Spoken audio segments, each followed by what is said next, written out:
நான் வந்து சின்ன பிள்ளை வந்து ரொம்ப கஷ்டமான குடும்பத்தில் தான் இருந்தேன்.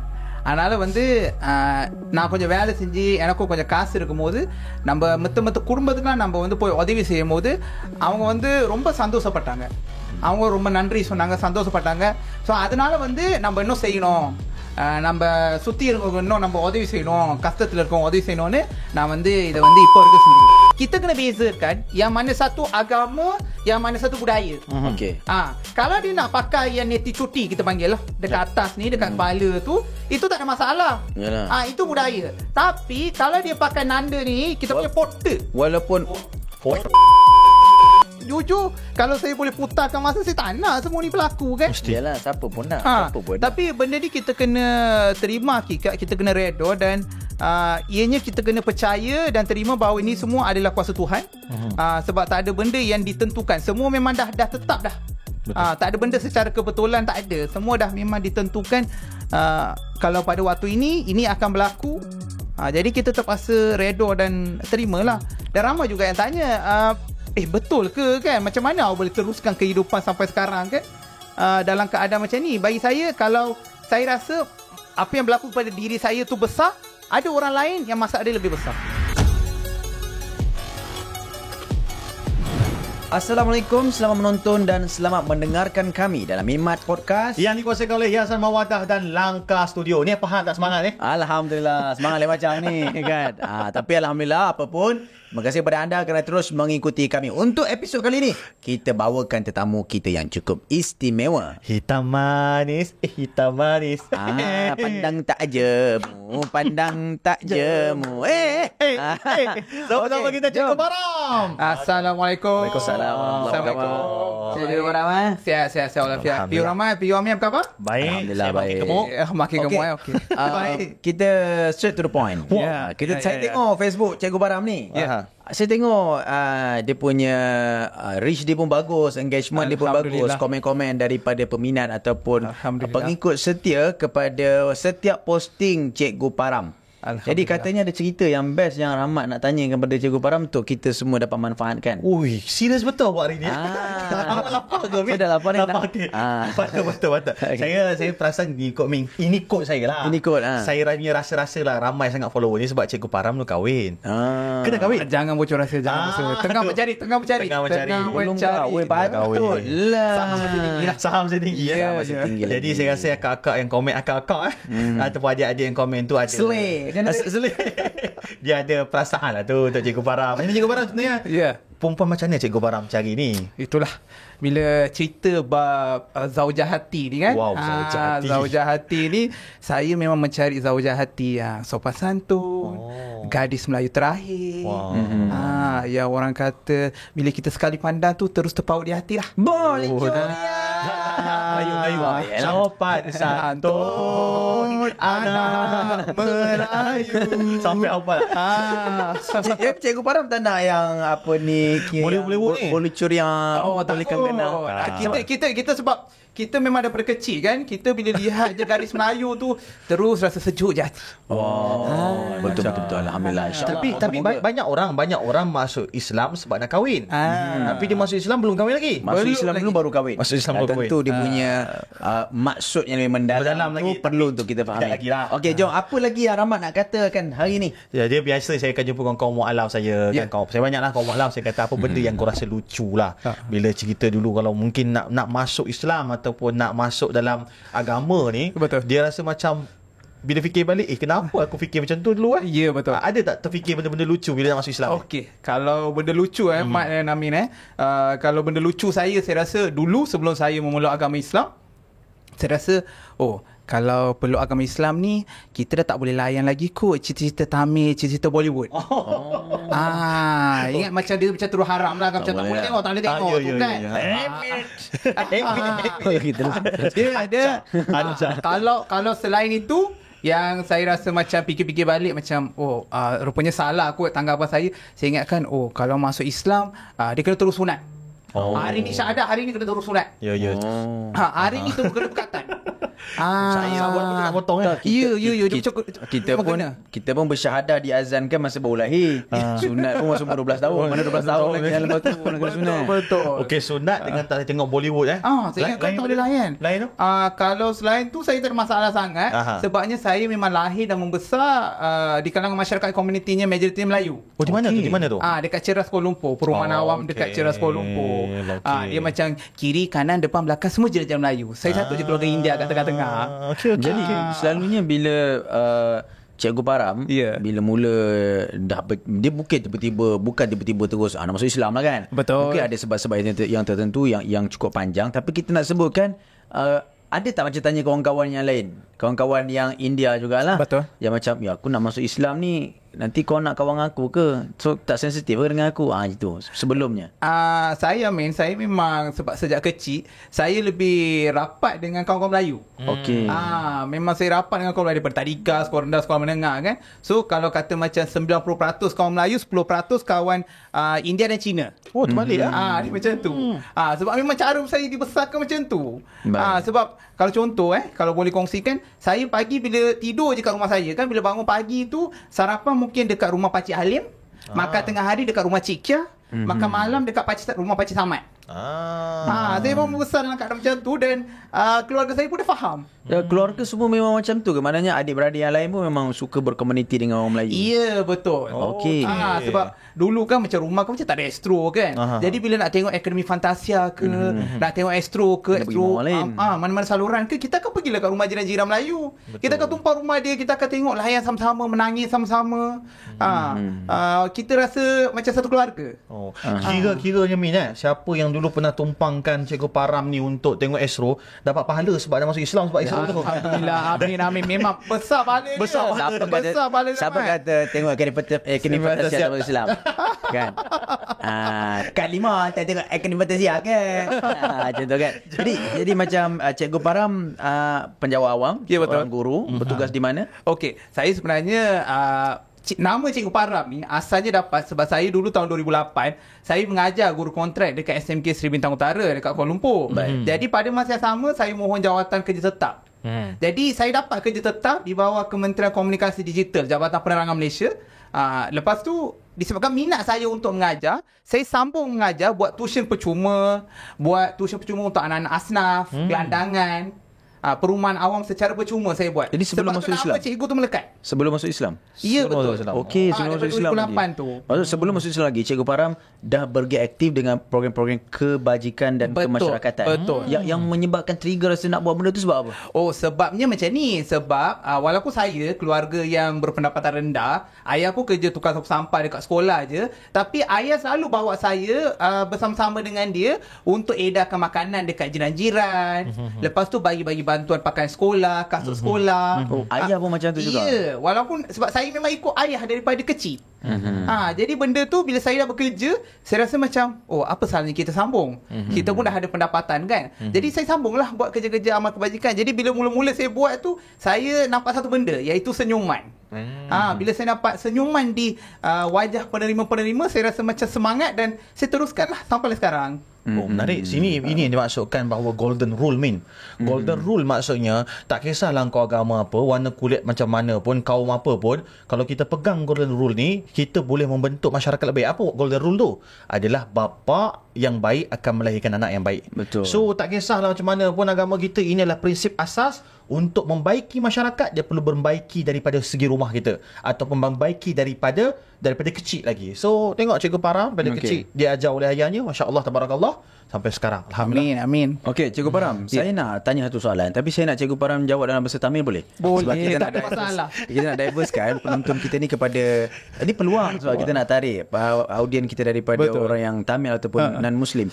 Soalan saya, Cikgu Param sukakan memberi kerana senyuman. Mungkin ada satu nikmat yang lain dalam bab kemasyarakatan yang perlu untuk kita sama-sama kembangkan. Dengan izin, நான் வந்து சின்ன பிள்ளை வந்து ரொம்ப கஷ்டமான குடும்பத்தில் தான் இருந்தேன். அதனால் வந்து நான் கொஞ்சம் வேலை செஞ்சு எனக்கும் கொஞ்சம் காசு இருக்கும்போது நம்ம மற்ற குடும்பத்துக்குலாம் நம்ம வந்து போய் உதவி செய்யும் போது அவங்க வந்து ரொம்ப சந்தோஷப்பட்டாங்க. அவங்க ரொம்ப நன்றி சொன்னாங்க, சந்தோஷப்பட்டாங்க. ஸோ அதனால வந்து நம்ம இன்னும் செய்யணும், நம்ம சுற்றி இருக்கவங்க இன்னும் நம்ம உதவி செய்யணும், கஷ்டத்தில் இருக்கவங்க உதவி செய்யணும்னு நான் வந்து இதை வந்து இப்போ வரைக்கும் செஞ்சுக்கிருக்கேன். Alhamdulillah. Yes. Okay, Cikgu Farah. Kita nak directkan perbincangan kita lagi. Jadi macam semua orang, contoh Dr. Farid Rabi. Baru-baru ni disebut dalam khutbah di setiap masjid di negeri Selangor kerana dia ikon asnaf, bermula daripada seorang India, kemudian masuk Islam, bergelar mu'allaf dan akhirnya mencipta kejayaan. Masya Allah. Dan hari ini diangkat sebagai tokoh dakwah dan ikon dakwah di negeri Selangor khususnya, bahkan tokoh pendakwah di Malaysia. Dah tentu bila masuk Islam ada kisah-kisah yang istimewa yang boleh dijadikan sebagai perkongsian kepada kita, yang tak melalui nikmat ataupun tak melalui satu perjalanan masuk Islam. Kita memang dah Islam daripada kecil. Betul. Masuk Islam ni satu perjalanan dan perjuangan. Jadi mungkin Cikgu Param boleh kongsikan pada kita bagaimana ianya bermula. Okey, Min. Soalan yang sangat bagus sebenarnya. Ianya bermula apabila pada tahun 2021. Bulan Mei. Ya, betul. 2021 pada bulan Mei, saya masih ingat. Waktu tu negara kita sedang dilanda COVID. Betul. COVID-19. Jadi kawasan rumah saya tu adalah kawasan rumah yang jiran tetangganya sangat rapat.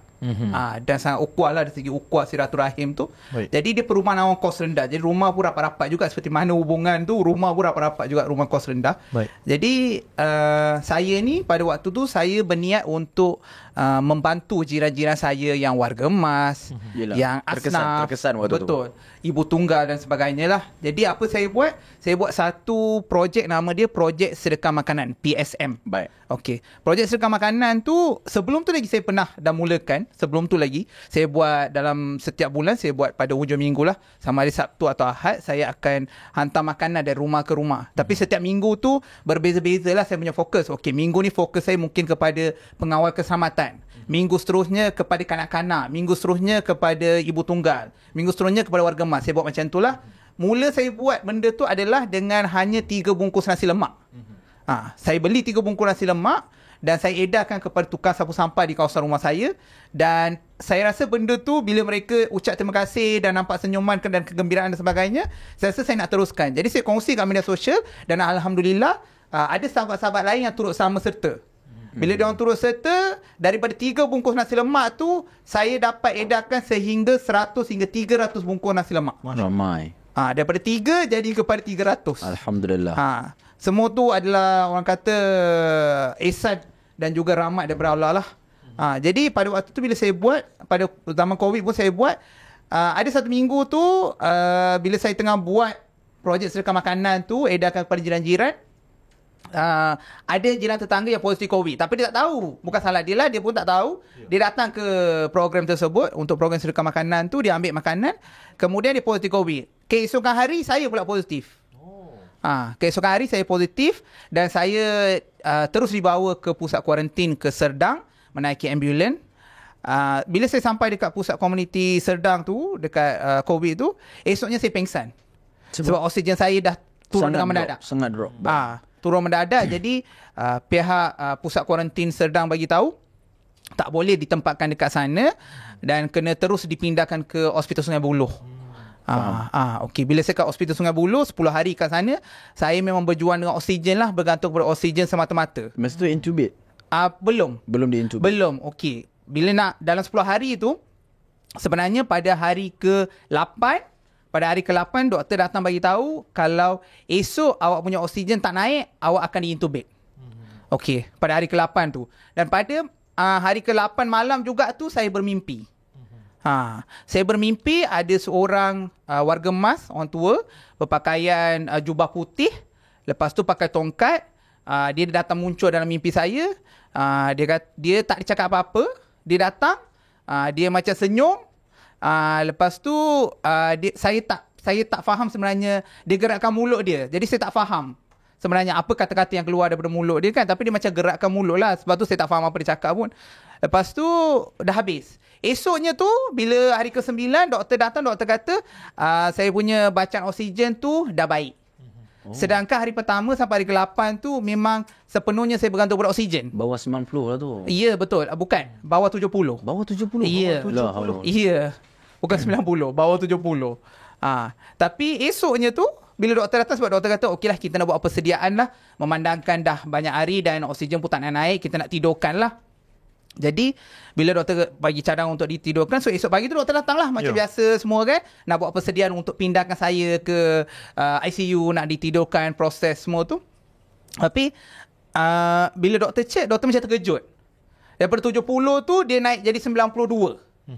Jadi doktor macam terkejut lah, macam mana boleh naik dalam masa sehari, dalam kurang daripada 24 jam. Betul. Tapi boleh naik. Jadi saya pun terkejut jugalah bila doktor kata macam tu kan. Jadi doktor tak apa, kita tengok. Jadi okey lah. Kemudian hari ke-10 tu oksigen semua dah okey. Saya dah dipindahkan ke ward biasa beberapa hari. Tekanan darah semua dah okey dan saya dibenarkan balik lah. Tapi bila saya balik rumah, dekat rumah tak ada ahli keluarga. Apa yang berlaku adalah ahli keluarga saya semua turut positif COVID. Maksudnya mak, ayah dan abang lah. Adik-beradik 2 orang, saya dengan abang. Jadi semua positif COVID. Jadi bila saya balik rumah, dia orang pun dah dekat hospital. Masa tu Param tak tahu yang diorang positif COVID masa Param dekat hospital? Tak ada, saya tak tahu. Sebab saya tak diberitahu. Sebab saya pun dalam keadaan lemah, tak ada. Saya pun dalam keadaan lemah. Dan tak ada siapa nak bagi tahu dekat saya. Cuma soalan sensitif sikit Param Cikgu Param. Adakah Cikgu Param pembawa kepada COVID tu? Kalau Betul. Pembawanya adalah saya. Dia sebab yang orang tadi tu lah yang kena daripada jenayah daripada Cikgu Param boleh berterusan lah. Bila datang program saya tu, so saya adalah pembawa lah kepada rumah saya. Sampai di rumah? Bila saya sampai rumah, semua tak ada. Jadi saya dimaklumkan oleh saudara yang mak, ayah dan abang saya positif COVID dan telah ditempatkan di hospital lah. Kemudian seminggu selepas saya balik, doktor akan telefon saya setiap hari untuk bagi tahu keadaan ibu lah, yang ibu dah ditidurkan dekat ICU dan keadaan semakin merosot sebab ibu pun ada sakit jantung dan sebagainya. Jadi keadaan makin merosot. Tapi kita tak boleh nak lawat kan sebab COVID kan, kita tak boleh nak lawat dan sebagainya. Dan hari ke-8 saya di rumah, saya terima panggilan mengatakan ibu saya telah tiada. Ya. Dan dia sebab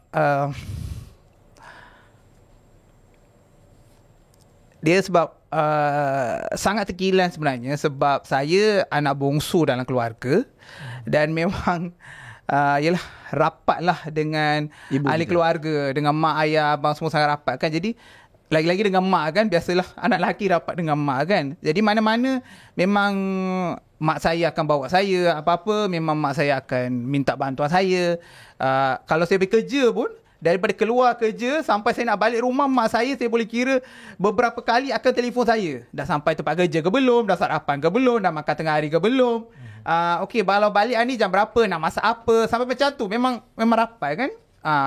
So agak terkilan sebenarnya waktu tu. Dan lebih terkilan sebenarnya sebab dapat tengok arwah mak embuskan nafas terakhir tu hanya melalui panggilan video pihak hospital. Tapi waktu hospital buat panggilan video pun memang dah nazak lah kan.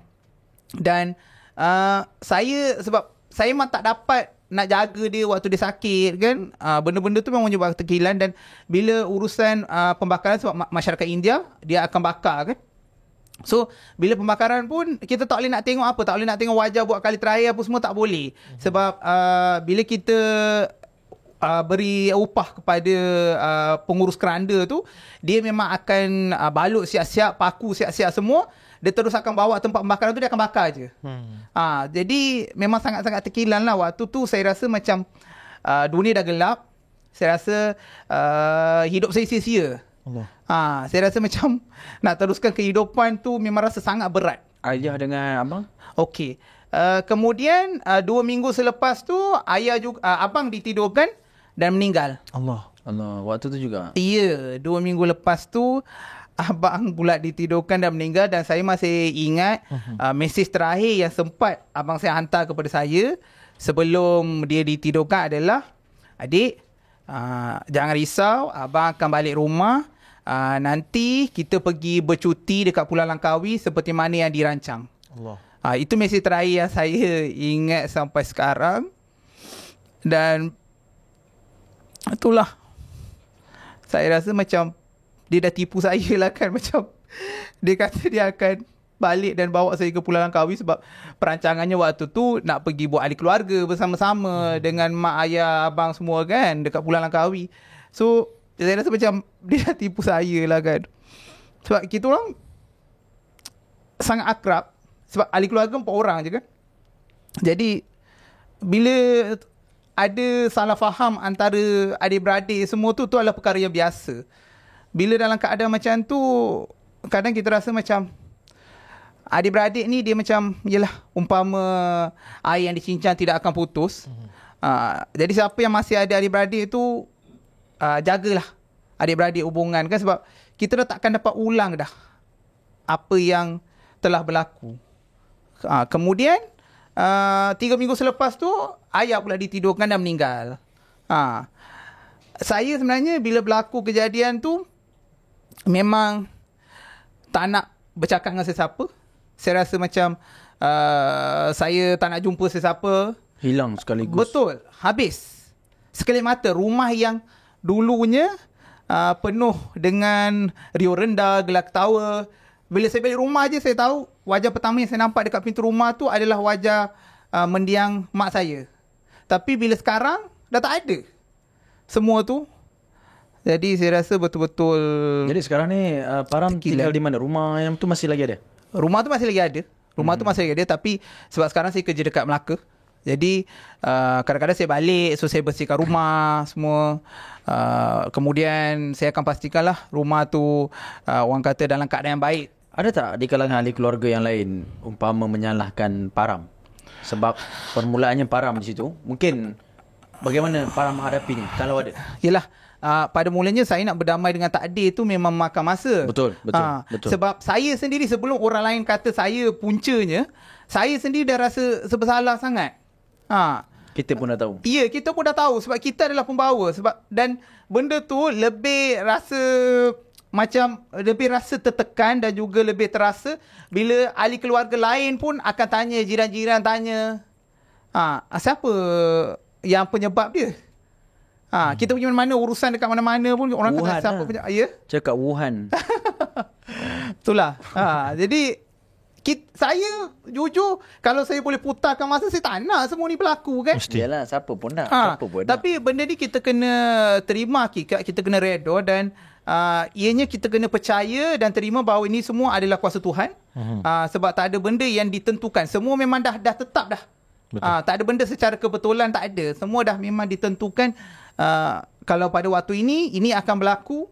Jadi kita terpaksa redha dan terimalah.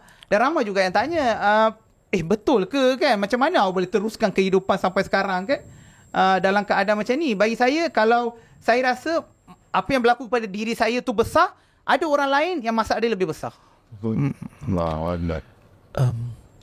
Saya terdiam tadi sebab saya tak tahu bila saya duduk dekat dalam keadaan Cikgu Param, adakah saya boleh menjadi waras apabila hampir seluruh keluarga saya hilang kerana wabak COVID-19.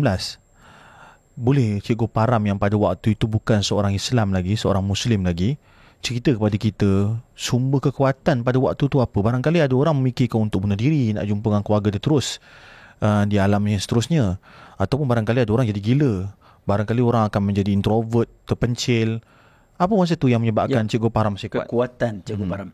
Kekuatan saya pada waktu tu sebab kawan-kawan, terutamanya kawan-kawan yang terdekat, yang waktu tu sebab saya belum berhijrah lagi. Jadi kawan-kawan rapat saya memang kebanyakannya ada Melayu, tapi diorang lebih banyak memberi semangat kepada saya untuk teruskan kehidupan. Diorang terangkan kepada saya, ini bukan adalah penghujung hidup kita. Dalam hidup ni kita ada banyak lagi perkara yang kita perlu lalu. Dan ada sebabnya kenapa Tuhan masih lagi beri peluang awak, peluang kedua untuk terus bernyawa. Pasti akan ada lebih banyak kebaikan dan tugasan yang perlu awak buat kepada masyarakat. So saya berpegang kepada kata-kata tersebut lah. Saya rasa macam ada hikmahnya, mesti ada sebabnya. Sebab tu saya rasa macam saya lebih kuat, sokongan dan daripada saudara yang lain dan sebagainya, kawan-kawan kenalan daripada pada waktu tu juga saya ramai kenal-kenal ustazah dan sebagainya. Jadi diorang pun tak putus-putus, walaupun pada waktu tu saya tak memeluk agama Islam lagi, tapi ramai sahabat-sahabat saya yang bergelar ustaziah semua yang tak putus-putus beri saya kata-kata semangat walaupun berlainan agama pada waktu itu. Okey, maknanya lepas peristiwa tu berlaku, tempoh dan seterusnya macam mana Cikgu Param boleh masuk Islam? Okey, kemudian selepas tu bila dah selesai semua, saya rasa hidup saya dah kucak-kacir kan, tak tenang, kucak-kacir dan sebagainya. Jadi saya dihadiahkan buku oleh sahabat saya, beberapa buah buku yang menceritakan mengenai ketenangan dalam kehidupan. Okey. Jadi saya rajinlah baca buku-buku tersebut. Jadi ada juga beberapa petikan-petikan yang daripada surah-surah, yang daripada ustaz-ustaz lain dalam buku tersebut lah. Jadi saya rasa macam bila saya baca bahan-bahan buku tersebut semua, saya rasa tenang, saya rasa jiwa saya lebih tenteram. Kalau berbanding sebelum tu, saya rasa tidur pun tak boleh. Tapi selepas saya baca bahan-bahan bacaan ilmiah yang macam tu, saya rasa tidur pun cukup. Saya rasa boleh fokus. Dan pada satu hari tu kemuncaknya adalah waktu tu 2 hari sebelum puasa. 2 hari sebelum puasa pada tahun lepas, 2-3 hari sebelum puasa tu, saya bermimpi warga emas yang sama balik. Orang tua tu, warga emas tu, yang berjubah, pakai tongkat, dan pada waktu tu saya mimpi dia balik. Dan kemudian esoknya saya tanya dengan sahabat saya, apa sebenarnya petanda, sebab saya dah 2 kali bermimpi seorang warga emas yang berjubah tu. Jadi dia kata, apa perasaan bila saya jumpa warga emas tu? Saya kata, okey, waktu saya sakit dulu saya jumpa dia, kemudian esoknya terus kesihatan saya pulih secara tiba-tiba yang saya langsung tak jangkakan. Dan bila kali kedua saya mimpi tu balik, saya kata, saya rasa tenang hidup saya. Saya rasa banyak urusan saya dimudahkan. Lepas tu dia tanyalah dekat saya, ada tak untuk tertarik dengan agama Islam apa semua. Saya kata ada, tapi saya takut. Tapi saya takut sebab apa? Saya tak tahu apa-apa pasal agama Islam. Maksud dia, saya tak pernah mendalami ilmu agama Islam. Saya tak pernah tahu macam mana dari segi solat, macam mana puasa tu apa. Dulu saya memang pernah berpuasa, tapi puasa yang macam suka-suka ikut kawan-kawan. Pernah rasa benda tu waktu sama-sama sekolah kan. Jadi kawan saya kata, tak apa, jangan risau. Kau tenangkan diri dulu, kau fikir baik-baik apa semua. Kau perlu ada bimbingan. Jadi kau carilah seorang ustaz yang rasa boleh bimbing dan boleh mempelajari agama Islam sebelum nak memeluk agama Islam. Jadi apa saya buat? Saya hubungi adinda saya, Ustaz Yaakob Yusra, ceritakan dekat dia, dan kemudian saya buat keputusan untuk ambil cuti tanpa gaji dan duduk dekat Murtada Dawah Center Madat dekat Sungai Petani dengan dia. Berapa lama? Iya, betul. 5 bulan. Selama 5 bulan. Jadi bila saya sampai sana, saya jumpa Ustaz Yaakob. Saya masih ingat, saya jumpa dia. Saya kata, Ustaz, saya nak syahadah esok boleh? Ustaz kata, tak boleh macam tu. Ya, sebab agama Islam ni bukan agama paksaan. Agama Islam ni bukan agama paksaan. Dia kata tak boleh macam tu. Awak tenang-tenang dulu. Awak pun dalam keadaan serabut apa semua. Sebab waktu tu saya baru saja genap setahun kehilangan ahli keluarga semua. Jadi saya dah selesaikan semua urusan. So dia kata tak apa, awak tenang dulu. Jadi dia bagi saya penginapan dekat sana. Dan setiap hari akan ada ustaz-ustaz yang bergila-gila akan mengajar saya bab solat, bab puasa, bab akidah, fardu ain. Kemudian selepas 5 bulan tu, saya kata dengan Ustaz Yaakob, saya jumpa dia balik. Saya kata, Ustaz, okey, saya dengan ikhlasnya dah bersedia dan untuk memeluk agama Islam. Dan waktu tu dia senyum dan dia kata, okey, saya sekarang nampak beza hari pertama awak datang ke sini dan awak kata nak memeluk agama Islam, dan hari lepas 5 bulan ni awak jumpa saya nampak ada satu nur cahaya dekat muka awak dan ada ketenangan. Dulu hari pertama awak datang jumpa saya, awak kata awak nak memeluk Islam, memeluk agama Islam, saya nampak awak serabut. Saya nampak awak kalang kabut. Dia kata. So sekarang ni saya percaya awak. Memang betul awak nak memulai agama Islam dengan hati awak sendiri, dengan keikhlasan sendiri. Saya nampak keikhlasan itulah. Jadi Alhamdulillah pada 9 September tahun lepas, saya disyahadakan oleh Ustaz Umar Yaakob Yusra dekat masjid dekat Sungai Petani lah. Masya Allah, brother, Masya Allah. Subhanallah, satu perjuangan yang hebat. Kan? Mungkin kehilangan itu bukanlah kehilangan yang kekal abadi, tetapi apa yang kita boleh dapat rasakan pada ketika ini, para mencipta kehidupan baru. Dan ianya juga ada kebaikan untuk ahli keluarga Param juga. Dan Cikgu Param mungkin boleh kongsikan juga setelah mendapat ketenangan pada ketika ini, bila terus buat kerja-kerja kebajikan yang masih lagi menjadi pesanan daripada ibu kepada Cikgu Param, apa dia? Kalau saya rasa mendiang ibu saya masih ada lagi atau ayah, mereka pasti akan rasa macam bangga dengan saya sebenarnya. Sebab dulu waktu mereka ada pun, jiran-jiran sukalah usik kan. Mak saya apa semua, sebab kita orang rapat kan. Jiran-jiran Melayu semua akan usik. Ni esok nanti si Param ni kalau kahwin dengan perempuan Melayu ada masalah tak? So, satu ayat je keluar daripada mak saya. Mak saya kata, saya langsung tak ada masalah. Kalau dia memeluk mana-mana agama pun saya tak ada masalah. Apatah lagi agama Islam. Janji dia jaga mak ayah dia. Janji dia jaga mak ayah dia. Itu je. Itu je syarat atau pesanan yang mendiang mak saya sampaikan lah. Itu je dia nak. Dia tak ada pun. Sebab dia tahu anak dia ni memang daripada kecil pun memang melayan lagu-lagu nasyid. Kalau pergi tengok wayang pun cerita Melayu. Betul. Kalau lidah pun bukan lidah India dah. Sebab macam saya contoh, saya tak boleh makan pedas. Kalau selalu orang kata kan, kau ni India, kau tak reti nak makan pedas ke? Itu yang biasa kita dengar kan. Ya, betul. Tapi saya tak boleh. Mungkin sebab itulah dah dibiasakan kan dengan masak lemak-lemak kan. Makan nasi kerabu, nasi daging dan sebagainya kan. Tapi betul lah, hakikatnya Islam ni tak mengubah apa-apa selain daripada kepercayaan kita. Maknanya hubungan kita dengan keluarga masih lagi berterusan. Bagi yang rasa kalau masuk Islam nanti hubungan dengan mak ayah dah jauh, adik-beradik tidak. Tetap kita boleh berhari raya dalam keadaan batas dan juga cara yang terbaik. Tetap kita masih lagi perlu untuk menafkahkan keluarga kita. Sekarang dia lemah. Dan nama pun tidak sampai perlu untuk ubah terus nama Islam mewajibkan kepada kita. Betul. Namun mengikut kepada ketentuan kita. Jadi ini satu pemahaman yang penting lah. Kadang sebab bila orang cakap, bila mu'alaf, masuk Islam, dia tinggalkan semuanya. Kan? Jadi ini satu pemikiran yang salah dan kita ada jabatan-jabatan agama Islam, majlis agama Islam untuk mengurus mu'alaf mengikut cara yang terbaik. Dan yang paling penting, masuk Islam bukan masuk Melayu. Betul. Tu kena faham. Masuk Islam bukan masuk Melayu. Bukan nak suruh tuan-tuan perempuan yang bukan Islam ni masuk Melayu. Kena semua benda ubah tak? Kena kahwin bersanding. Kekal kan. Kalau Param ni nak kahwin, dia nak style Bollywood silakan. Tapi nak style Melayu. Dia nak style Melayu. Dia nak style Melayu pula. Jadi dia Param ni unik. Dia bukan sahaja masuk Islam, dia masuk Melayu juga. Dia masuk sekali ada change dua. Tadi cerita pasal syarat mak daripada mak tadi. Saya teringat Ustaz Dr. Farid Ravi, Datuk Dr. Farid Ravi. Dia bukan pesan lah, dia ceritakan tentang bagaimana bila dia masuk Islam. Bahkan dia pula bersungguh-sungguh buat baik pada mak dia. Sampai mak dia kata apa?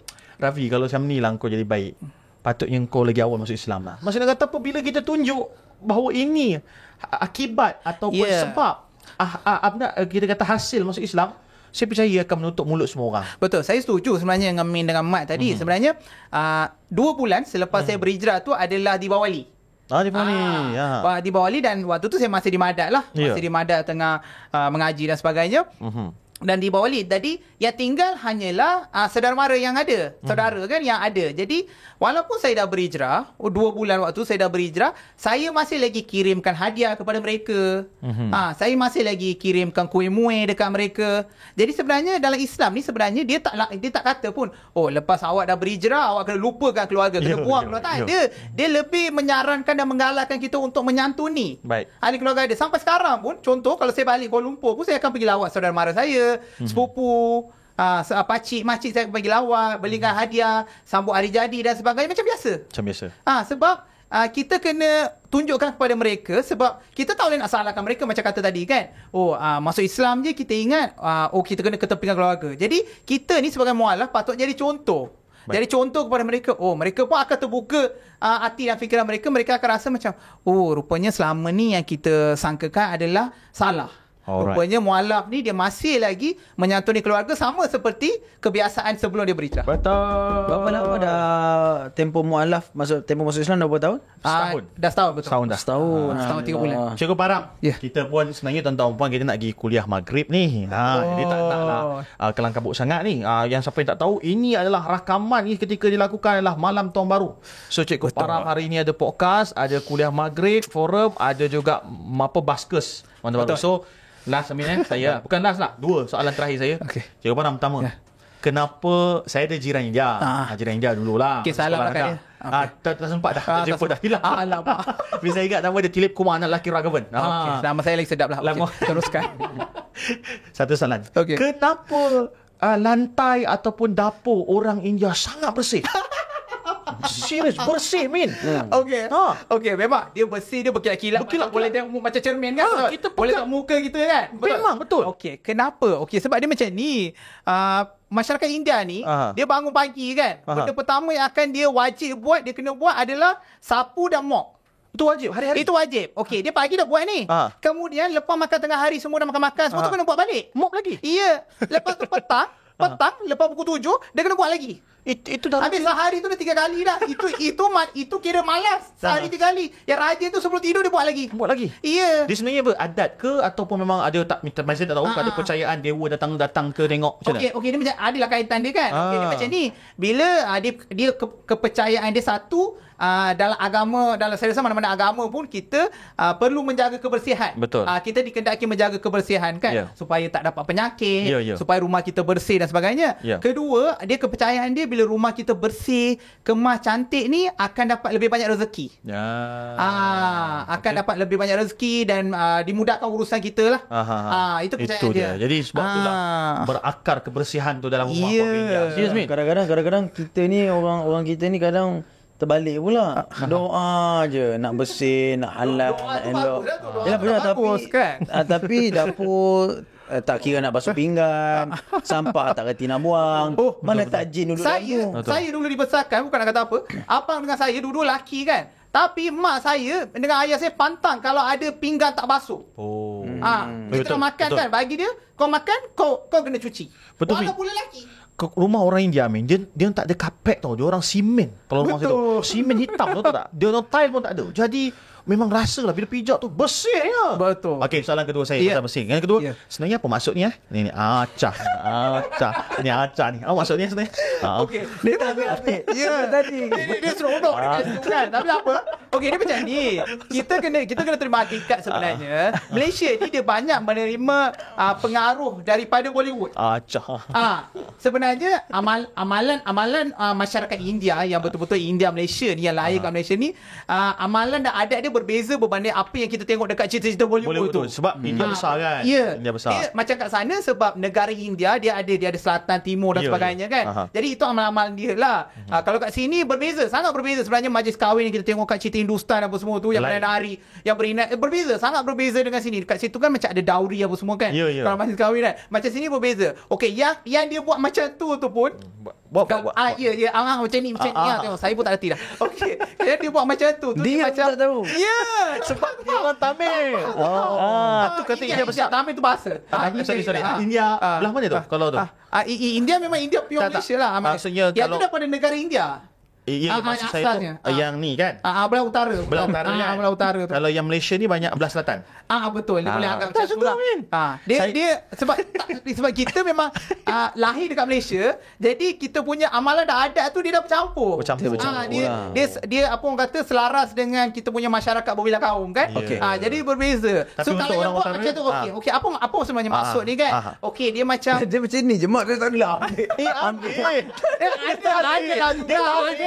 ada. Tadi aku tak cukup parah macam tu je. Tak ada. Kita tak nanti. Itu dia berkat. Dia tarik. Saya Faram. Saya ada visa masuk India setahun. Masya Allah. Setiap tahun saya renew. Saya suka pergi India. Allah. Saya pernah makan panipuri depan rumah Shah Rukh Khan. Saya pun tak suka makan panipuri. Saya sini masuk India. Yalah. Abang masuk Melayu. Sesuai. Okey. Ini tahu ya. Sini je sikit je. Saya tak pergi ke depan. Dia macam dia punya apik. Dia bawa. Kenapa nak ambil kesempatan tu? Okey. Dia macam ni sebenarnya. Kalau kita lihat filem-filem dan sebagainya, filem Tamil ke filem Bollywood dan sebagainya, filem Hindi dan sebagainya, Hindustan, dia buat macam tu, dia macam ni, dia maksud dia selalunya akan buat tu adalah orang tua. Ambil berkat lah. Orang tua. Okey, apa maksud dia macam ni? Contohnya dia suka kat orang tu. Okey, contoh cucu dia lah, kata cucu ke cicit dia dan sebagainya kan. So dia macam okey, semoga awak hidup panjang umur, semoga hidup sejahtera, macam tu. Itu cara dia mat. Ni Ahmad sana masuk office ni. Tak, dia lebih. Tak Dia dewa punya apa India tahu. Dewa 19 dia tadi. Dia punya kepekatan. Okey, saya tak soalan terakhir. Saya banyak benda nak tanya tapi tak apa dah. Dah habis. Dah habis dah. Okay, sekarang ni ramai orang Melayu kita bila kahwin dia suka pakai Tamil sekali lagi. Okey, sekarang ni ramai di kalangan kita orang Melayu bila kahwin dia suka tema Bollywood. Okey. Sekarang ni dia ada pakai macam nanda, kemudian dia ada pakai macam kum segala macam.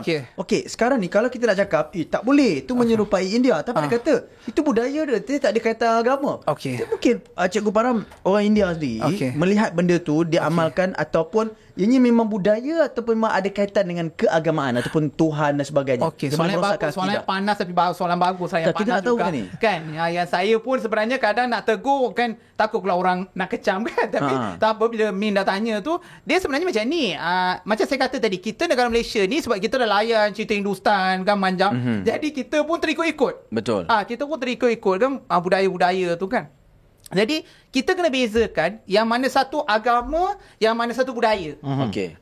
Kalau dia nak pakai yang neti cuti kita panggil lah dekat atas ni, dekat kepala tu, itu tak ada masalah. Itu budaya. Tapi kalau dia pakai nanda ni, kita punya porter. Walaupun porter. Tak, walaupun yang macam stiker dia kecil je. Warna kuning, warna biru. Dia ada beza juga warna tu. Porter. Dia ada beza juga tau warna-warna tu. Dia bukan saja boleh warna-warni. Merah kahwin kan? Merah kahwin. Merah kahwin. Kuning. Hitam, sabar dulu. Merah kahwin. Hitam, Abu Jal anak dara lagi. Selalu pakai yang hitam tu. Anak dara. Dia macam nampak kan. Kuning janda. Yang warna-warni selain daripada dua warna ni, itu fashion. Okey. Baik. Fungsi dan juga kesan pada akidah. Okey, dia macam ni. Bila kita nampak, kita kena bezakan lah kan. Yang potet tadi. Ya betul, potet. Salah semula. Bila kata potu tu kan, potu tu adalah macam saya kata, kalau merah ni dia dah bersuami kan. Jadi jangan kacau lah. Itu adalah dari segi agama masyarakat India.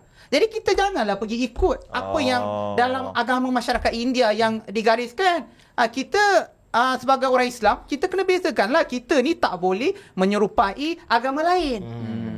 Contoh dari segi ucapan, contoh kan nak bagi selamat hari Deepawali ke, selamat tahun baru Cina ke, selamat hari Natal dan sebagainya, boleh, tak ada masalah. Asalkan kita tidak menyerupai dan tak mengikut. Kita jangan mengikut agama. Jadi itu, kalau kita ikut, itu maksud dia akidah kita terganggu lah. Menarik.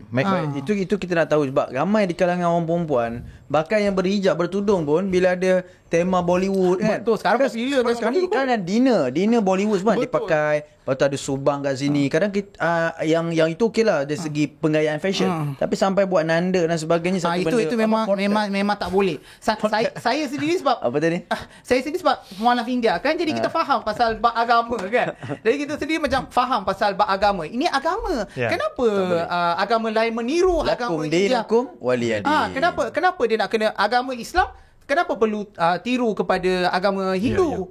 Tapi tak sepatutnya lah. Untuk secara seriusnya, saya nak bagi tahu kepada semua penonton, bukan kita buang semua. Betul. Hanya yang berkait rapat dengan agama. So kat sini kita punya sahabat Cikgu Param ni daripada agama Hindu masuk agama Islam, dia bagi tahu tadi yang porter tadi tu memang agama, tapi yang tadi yang tinggi dia panggil neti cuti. Cuti tu ada.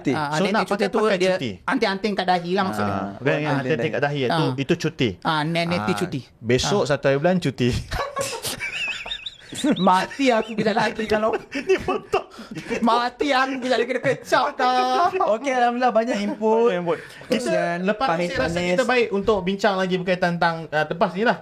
Bila saya tak tahu berkaitan tentang budaya India versus agama Hindu. Lagi baik. Baik. Banyak yang boleh dikupas. Alhamdulillah. Yang paling menyentuh hati saya dalam episod kali ini adalah bagaimana seorang yang kehilangan ahli keluarganya, ibu, ayah dan abangnya, dan waktu tu dia belum Islam. Dan kalau kita Islam, kekuatan kita mungkin pada takdir dan sebagainya. Tapi orang bukan Islam, bagi Cikgu Param, kekuatannya adalah orang yang di sekeliling. Sebab itu kita perlu jadi orang sekeliling yang saling memberi sokongan. Bukan sekadar menghentak, menyalahkan, kaulah punca, kaulah ini. Akhirnya kita tak akan bertemu dengan kedamaian takdir itu sendiri. Apapun, terima kasih dan tahniah kepada Cikgu Param. Semoga program-program dakwah diteruskan dan difahamkan Cikgu Param shortlisted program ataupun untuk anugerah The Heroes. Dan insyaAllah moga-moga ianya menjadi pemangkis semangat kepada rakan-rakan yang mu'alaf untuk terus keluar dalam tengah-tengah masyarakat, bukan saja membetulkan rakan-rakan yang bukan Islam baru nak masuk Islam juga memperbetulkan kami yang telah lama Islam. Moga-moga bermanfaat insya-Allah. Amin, insya-Allah. Okey Rahmat, terakhir. Terima kasih kepada semua penonton. Terima kasih Cikgu Param. Tak lain tak bukan saya nak ambil kata-kata seorang ulama berkaitan tentang mu'alaf dan juga Islam. Sebenarnya orang-orang bukan Islam ni nampak Islam ni macam sebuah kota yang sungguh indah, sungguh cantik. Dan ada satu pintu gerbang tu nak masuk, tapi pintu tak boleh masuk sebab macam penuh sangat. Padat sangat.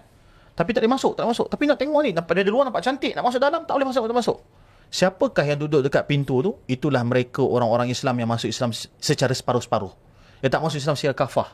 Bila kita tak masuk Islam secara penuh, akhlak kita tak baik, sikap kita tak menunjukkan cerminan Islam yang betul, kita menjadi penghalang bagi orang bukan Islam daripada masuk Islam. Wa'azubillah. Sebab itulah ramai kata mu'alaf kata apa, antaranya ramai-ramai mu'alaf luar negara kata apa, mujurlah saya kenal Islam sebelum kenal Muslim. Kalau saya kenal Muslim terlebih dahulu, maka mesti saya benci Islam. Tapi Cikgu Param berbeza kali ni. Kerana dia mengenal Muslim yang baik, mudah dia masuk Islam. Alhamdulillah. Moga-moga bermanfaat. Terima kasih kerana terus setia menonton dan mendengarkan kami. Jumpa lagi. Assalamualaikum. Assalamualaikum warahmatullahi.